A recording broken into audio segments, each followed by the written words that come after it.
Hola, ¿qué tal amigos? Sean bienvenidos a este podcast donde estaremos hablando sobre una de las ciencias que se ha desarrollado en el Fondo del Desarrollo Científico, pero que posee un gran potencial, la taxonomía.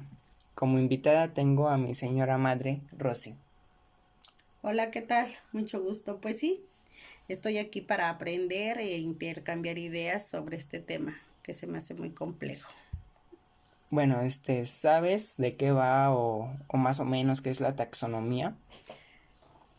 Pues sí, he escuchado algunas cosas sobre la taxonomía. Pues sí, es muy complejo, pero me queda claro que habla sobre la clasificación de los seres vivos. Déjame decirte que la taxonomía, aparte de todo, casi lo ocupamos para todo en nuestra vida diaria. Por ejemplo, yo que soy enfermera, lo ocupo en el hospital, en el sentido de que clasificamos a los pacientes por enfermedades, a los niños en pediatría, a las embarazadas en ginecología, a los enfermos de, valga la redundancia, ¿no? De enfermedades crónicas en medicina interna y así, o sea, me podría pasar hablando horas enteras. De hecho, se podría hacer otro podcast de taxonomía sobre pacientes. ¿Cuánto tiempo llevas trabajando como enfermera? ¿25 años? No, 27 ya. 27. No, pues sí es una larga carrera la tuya. Bueno, pero pues vamos a comenzar con la taxonomía. Un poco de contexto de su historia. En la Tierra se han logrado identificar 1.8 millones de especies de seres vivos. Estos forman parte de la biodiversidad. Debido a esto, los biólogos se vieron en la necesidad de darle una organización a la naturaleza. Aristóteles hizo su aportación mediante la disección de animales. Así puede darle más de una clasificación de acuerdo a las semejanzas en su estructura y apariencia. Dio la clasificación de todos los seres vivos en animales y plantas, que seguramente conoces el reino animal y el reino vegetal. Son los Sí, más. son los más comunes, por así Ajá. decirlo. Por ejemplo, dentro de los animales se encuentran los vertebrados e invertebrados, los de sangre roja y sin sangre roja, etcétera, etcétera. En el siglo XVIII, gracias a Carlos von Linné, se llevó a cabo una organización en categorías taxonómicas y propuso nombrar a las especies de tal forma que sean únicas en este sentido. Consta de poner el género iniciando con mayúscula y un epíteto específico con minúsculas. Esto para que evidentemente el nombre sea único. Por ejemplo, a la rosa de Castilla, como comúnmente se le conoce, se le llama rosa gallica. Rosa iniciando con mayúscula, que es su género, y gallica su epíteto específico. ¿Tú habías oído algunos de estos nombres? No, la verdad es que no. Yo comúnmente, como lo acabas de decir, que suena tan bonito científicamente, pues comúnmente yo la conozco como rosa de Castilla. O por ejemplo también como conozco la rosa de invernadero o los criaderos comunes como las que se dan en el jardín en cualquier tipo de clima o de zona geográficamente hablando. Sí, yo también lo he oído bastante, pero ¿sabías que Carlos no fue el primero en usar un nombre como método para clasificar a las especies? No, no lo sabía. Entonces, ¿quién fue? Uno de los primeros fueron los mexicas. Seguramente has oído el cempasúchil o ajolote. Sí, efectivamente. Por ejemplo, pues en nuestra comunidad el cempasúchil lo ocupamos, por ejemplo, en el tiempo de para Día de Muertos, para llevarle las ofrendas a nuestros difuntos. Inclusive las ocupamos para adornar nuestra ofrenda en casa. Bueno, pues cempasúchil y ajolote son nombres que les dieron los mayas a estas especies para clasificarlos. Cempasúchil como 20 flores y ajolote como monstruo de agua, pues debido a su apariencia, ¿no? Está feo el ajolote, verdad de Dios. ¿Tú crees? Sí. Sí, realmente son feos. De hecho, algunas personas sienten hasta cierto tipo de asco, repulsión por la La baba ajá, por lo resbaloso que es el animal. Sí. Tiempo después, las biólogas estadounidenses Lynn Margulis y Caroline Schwartz sugieren una modificación a una propuesta de un científico, Whittaker, modificando el nombre del reino protista y proctista debido a que en él se incluyó a las algas pluricelulares y algunos hongos inferiores. Su propuesta es la siguiente: dividir todos los seres vivos en 5 reinos: monoerea, que son las bacterias; protoctista, que son los protistas y algas; el fungi, que son los hongos; plantea y animalia. ¿Qué serían siendo Ay, qué fácil, ¿verdad? El reino animal y el reino de las plantas. Exactamente. Woss propone la modificación del reino monoera al encontrar que las bacterias tienen diferentes tipos de metabolismo. Propone dividirla en 2 grandes grupos que nombró bacteria y archaea. Puesto que archaea y bacteria no se han subdividido, se pueden considerar tanto dominios como reinos. Esta es la clasificación más aceptada en la comunidad científica actualmente. Bueno, pero me imagino que todos estos nombres tan complicados y tan difíciles de pronunciar nada más se utilizan en el ámbito científico, como lo acabas de decir. Pues sí, prácticamente sí, aunque todo esto nos rodea, no sé si te acuerdas que en el jardín antes ahí al lado del palo crecían como honguitos largos. Ajá. Eso también entra en el reino fungi y así son cosas que constantemente nos rodean, ¿verdad, Michifu? Ahora es le miau. Pues sí, realmente,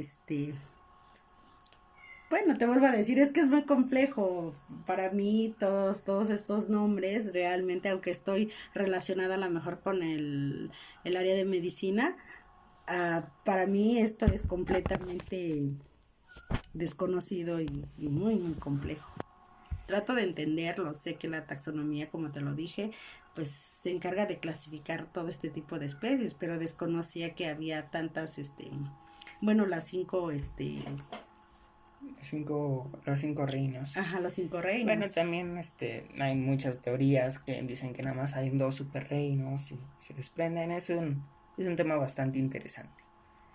Y pues bueno, después de esta introducción, ¿qué expectativas tienes sobre esta ciencia o qué imaginas que se podría hacer en el futuro con la taxonomía? Bueno, mira, expectativa como tal, pues me queda muy claro, ¿no? Entender perfectamente de lo que es la taxonomía y no nomás haber tenido la curiosidad de buscar qué era la taxonomía porque lo desconocía, pero ya una vez que me adentré al tema, que estuve investigando para poder tener por lo menos una base para entender de lo que se trataba, pues sí, veo que es realmente complejo. Pero no estoy al tanto de lo que realmente está sucediendo, como lo que se ha venido desarrollando en la taxonomía, en la actualidad, desde antes. Bueno, pues para entrar ahora en contexto actual, la taxonomía no ha tenido un papel aplicado tan grande, lamentablemente, por lo que los científicos se imaginan las maravillas detrás de la simple clasificación, la diferencia en la secuencia de nucleótidos en el ADN de todos los seres vivos tienen como consecuencia la gran biodiversidad que hoy conocemos. Sabes que es una secuencia de nucleótidos, ¿no? El ADN. Pues una secuencia, pues me imagino, no realmente, como te comento, no estoy muy familiarizada con el tema, pero es una secuencia, me imagino que es como una cadenita, ¿no? Uno detrás de otro. Es como, por ejemplo, ¿no? Tu nombre. Tienes un nombre, un primer apellido y un segundo apellido. Y tu hijo va a tener un nombre, un apellido y otro apellido. Ya sería una subclasificación.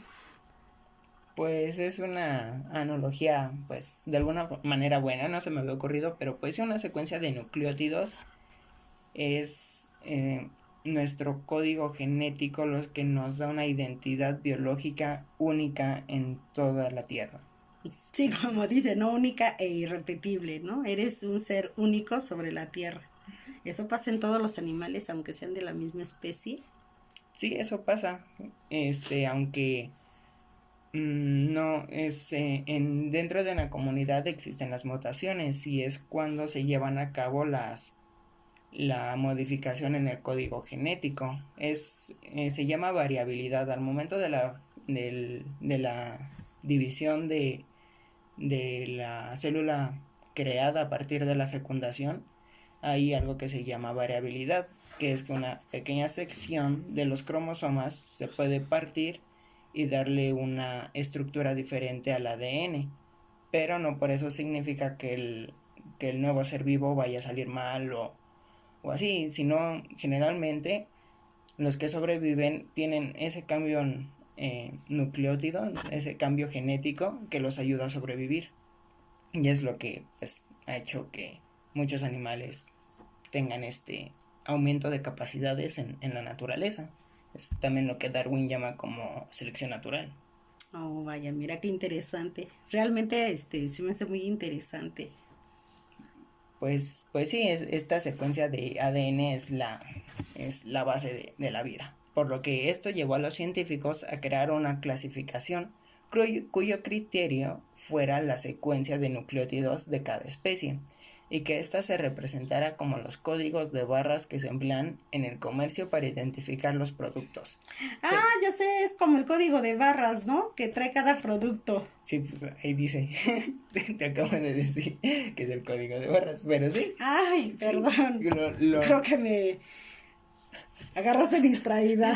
sí, pero pues ese es principal, ese es el punto principal y qué bueno que lo, que lo relacionas tan fácilmente. Ay, sí. Bueno, pues seguramente cuando vas a la horrera o al supermercado, ¿cómo está organizado el supermercado? Entras y están los lácteos, ¿no? Y vas y están los cereales y al momento de pasar a la caja, pues se utiliza un código de barras para analizarlo en todo lo que hay en el supermercado. Pues esa es básicamente la idea. Una de las clasificaciones más eficaces es el gen citocromo C oxidasa. Es prácticamente del mismo tamaño en todos los animales y se ha planteado que un fragmento de 650 nucleótidos de dicho gen presenta suficiente variación para permitirnos discernir entre dos especies cercanamente emparentadas. La idea de usar un código de barras genéticamente es de Paul Herbert. Es que a sus descripciones morfológicas y clasificaciones agreguen una secuencia de ADN representada a un código de barras que permita a los que no son especialistas reconocer rápidamente las especies. El uso de código de barras permitiría identificar de manera rápida, sobre todo exacta, la especie de algún ser vivo, ya sea joven o adulto, porque la secuencia de ADN no cambia en el desarrollo de un ser vivo. Bueno, después de acabar esta explicación, ¿a qué te suena esto? El código de barras permite identificar de manera rápida y sobre todo exacta la especie de algún ser vivo.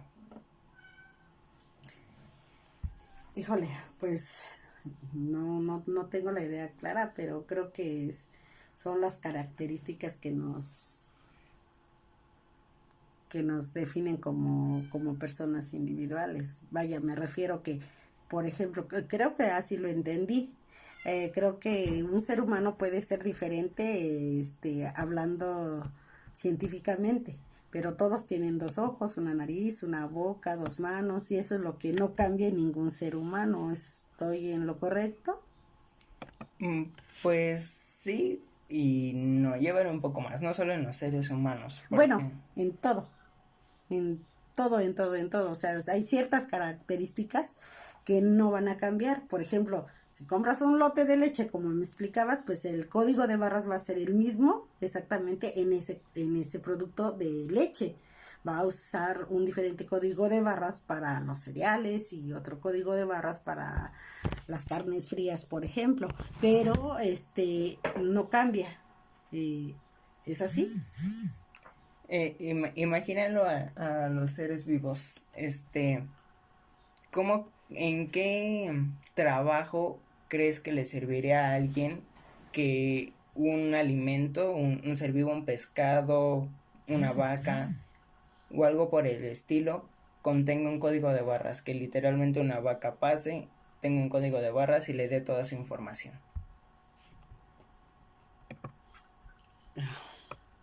Híjole, creo que ahora sí me pillaste. No, no tengo la menor idea, no sé, tal vez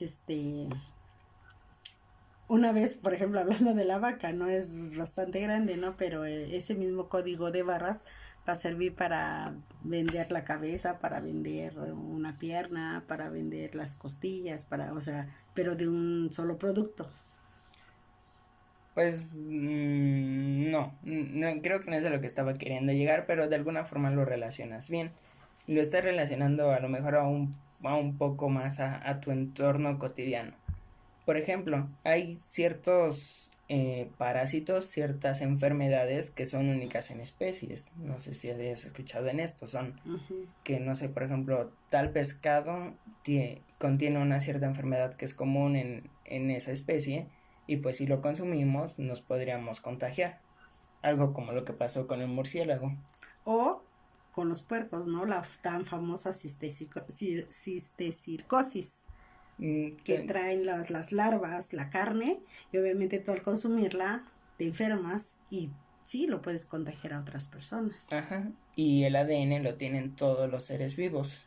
Ujú. La propuesta de Paul Herr es que ese ADN venga como un código de barras Ah, y tú puedas ya, sí, sí, sí, escanear sí, sí, sí. ese tipo de parásitos o en la especie como tal y decir, bueno, pues este es un parásito maligno que nos puede causar Enfermar. algún daño, Ah, pero literalmente tenerlo una maquinita que permita leer su ADN y te permita ya, ya. identificar. Identificarlo al momento de que tú pases ese registro, ese código de barras. Ah, oh, ya, creo que ahora sí, me queda claro exactamente, bueno, muy diferente a lo que yo tenía idea. O sea, de alguna manera, como me dices, no lo trato de relacionar, pero sí, definitivamente no, no era la idea concreta. La idea concreta creo que me está cayendo el 20 en este momento. Bueno, y después de esta explicación y relación con lo del supermercado, ¿qué pasa cuando si tapas una rayita del código de barras de un desodorante y lo escaneas? ¿Se escanea completo? No, o simplemente ni siquiera se escanea el producto. Ajá, te marca un error. Ajá, Y eso es porque en la base de datos de la computadora no está completo, registrado. ajá, no lo identifica.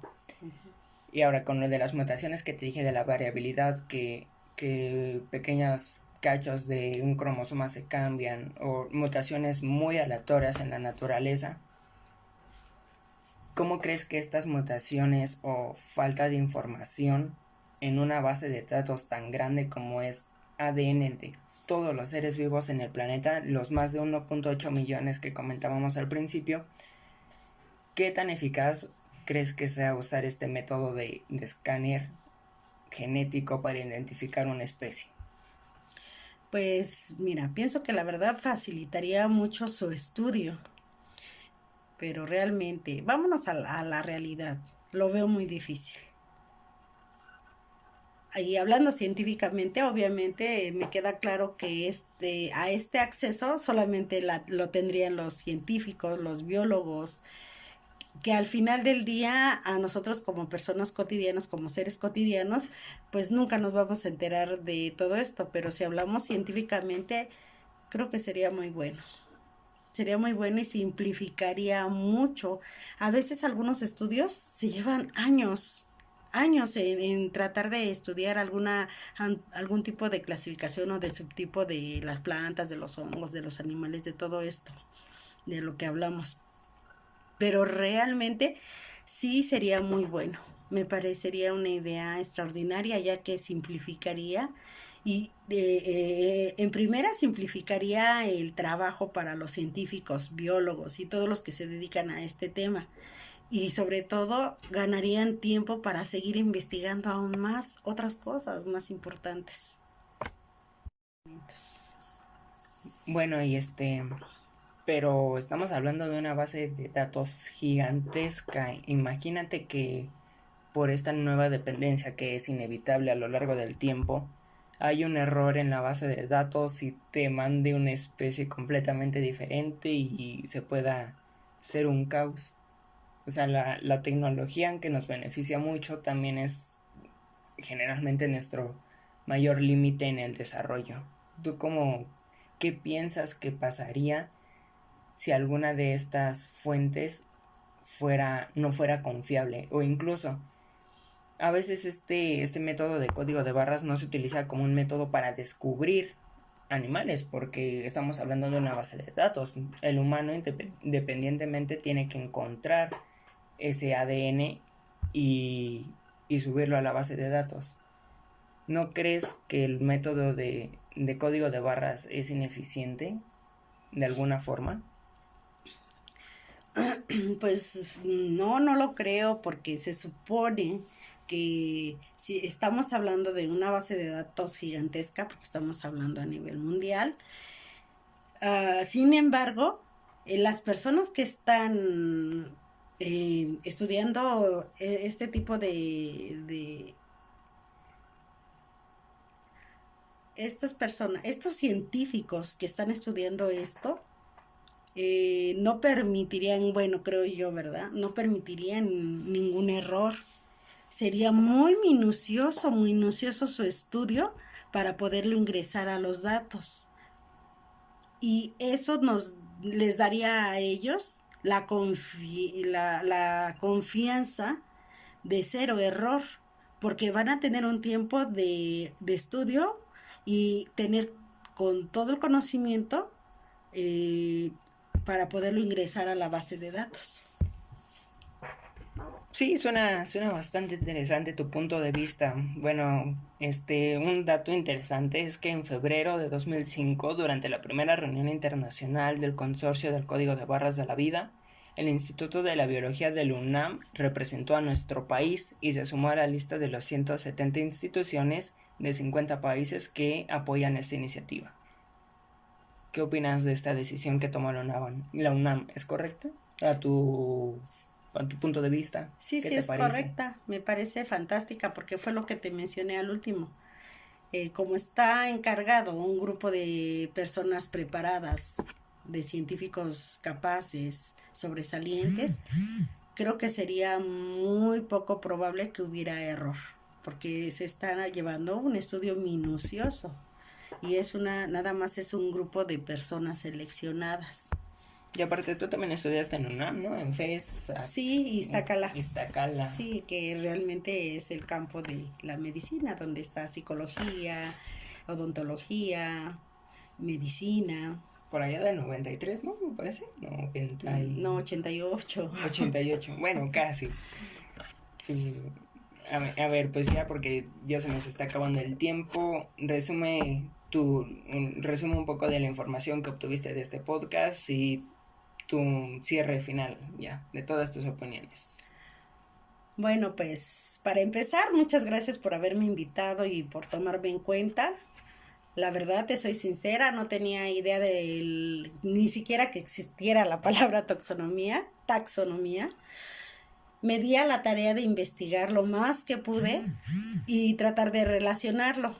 Al punto que voy es que me queda muy claro que la taxonomía se refiere a la clasificación de todo ser vivo en cuanto a especies, subespecies, de toda la naturaleza, hablando de seres humanos, bueno, en general de seres vivos, hablando de seres humanos, de plantas, animales y todo ser vivo sobre la Tierra.